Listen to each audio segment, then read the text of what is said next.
Salut! Salut, bine venit!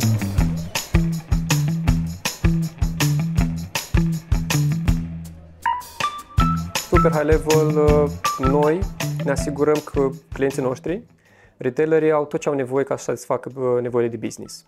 Începând de la produsele pe care le vând în magazin, până la organizarea lor, a lanțurilor de magazine, a locațiilor fizice, serviciilor pe care ei le pot utiliza pentru să-și vândă produsele online, generarea etichetelor, gestiunea articolelor la raft. Deci noi oferim produse în toate arele necesare unui retailer să-și dezvolte activitatea. Dar în același timp asigurăm, cred că e destul de important, și gestiunea magazinului în sine. Da?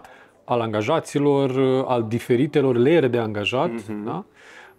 Și ce merită menționat este că noi în Iași ne ocupăm de partea de software, dar produsul în sine, spre exemplu eu ca și retailer, dacă vreau să-mi deschid un magazin nou, Centric îți asigură atât partea de hardware, adică tot ce înseamnă echipamente și conexiunea dintre echipamente, că noi îți asigurăm atât hardware-ul cât și software-ul, astfel încât experiența să fie cumva o experiență end-to-end. Completă, exact. Da.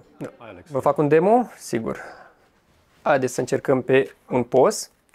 Așa arată un POS pentru un operator care vine să se logheze și introduce codul personal, fie prin buton, fie prin scanarea unui card.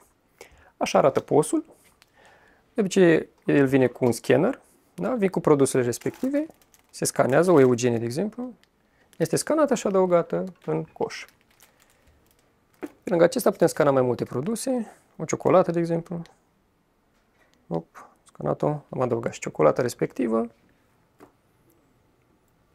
Anumite produse care au restricție de vârstă, cum ar fi această bere, scanăm. În momentul în care o scanăm, o să apară un indicator care spune, hei, avem o restricție de vârstă, trebuie să verifice operatorul că persoana respectivă chiar are peste 18 ani. Verifică și dacă tot e ok, se adaugă coș. La final putem să facem plata. Apare un pop-up care ne spune dacă avem loyalty card de loialitate. Putem să căutăm sau să continuăm fără card. Și ne apare o sumedenie de metode de plată pe care le putem utiliza. De exemplu, să zicem că plătim cu cash.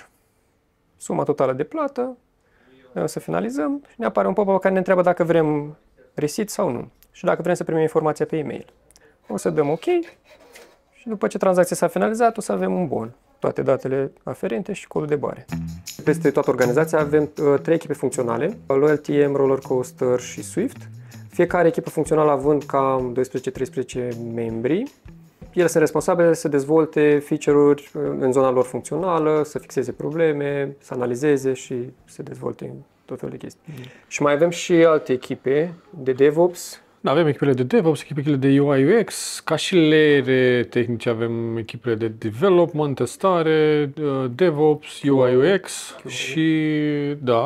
și avem și o echipă destul de mare în Belgia care asigură partea de technical support. First line, second line. Cred că cam în jur de 36 de colegi momentan în Iași. Și per total, în toate țările? Per total ar trebui să avem 80, în jur de 80 de colegi.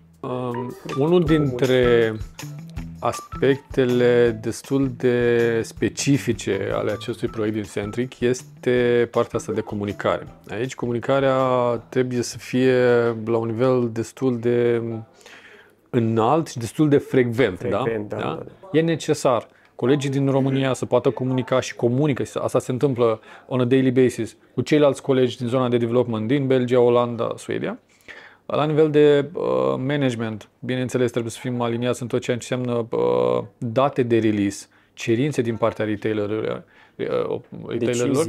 dar cred că cel mai important e partea asta de a fi prezenți în momentul în care apar escalări. Da?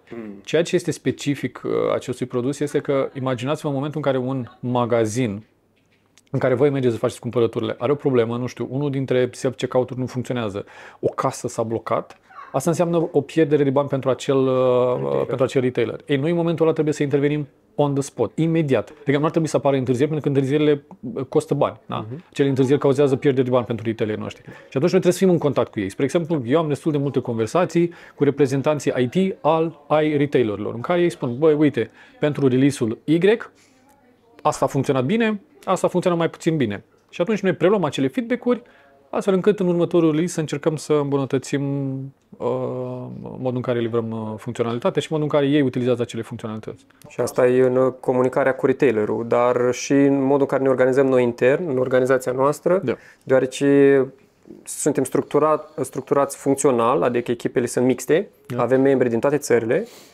comunicăm des, în primul rând între noi, cu membrii din toate țările și după aia comunicăm și între echipe și după aia comunicăm și la nivel de organizație și după aia și către retailer. Deci e o mare parte, comunicarea mi se pare, cred că e cea mai mare parte, după părerea mea, în ceea ce facem noi de zi cu zi. Răbdarea. Răbdarea. Răbdarea e bună răbdarea, da. Răbdarea. Răbdarea... Adică răbdarea, empatia și reziliența, cred că. Să știi să asculți, cred că e primul pas. În comunicarea cu retailer vine cu multe cerințe, dar și între noi vin anumite probleme, vin anumite feature-uri care trebuie implementate. Cumva trebuie să știm să ascultăm și să ne comunicăm nevoile astfel încât să avem o comunicare eficientă. Ceea ce necesită răbdare, clar, pentru noi. O să spun pentru mine, îmi plac multe chestii la echipa noastră. Faptul că suntem un grup, adică găsim multe activități pe lângă lucrurile pe care le facem zi de zi, dezvoltarea software, comunicarea pe care o avem, testarea. Găsim tot felul de activități fun. Ne distrăm, mai glumim, mai râdem, ba un tenis de masă, ba mai o ieșire, adică tot timpul nu simt niciodată că este o atmosferă rea sau plictisitoare, tot timpul simt că este ceva fain de făcut, cineva mai vine cu o idee, cineva mai vine cu o vorbă și tot timpul creează, este un mediu fain, mie îmi place să vin zi de zi în mediul ăsta și să lucrez în mediul ăsta.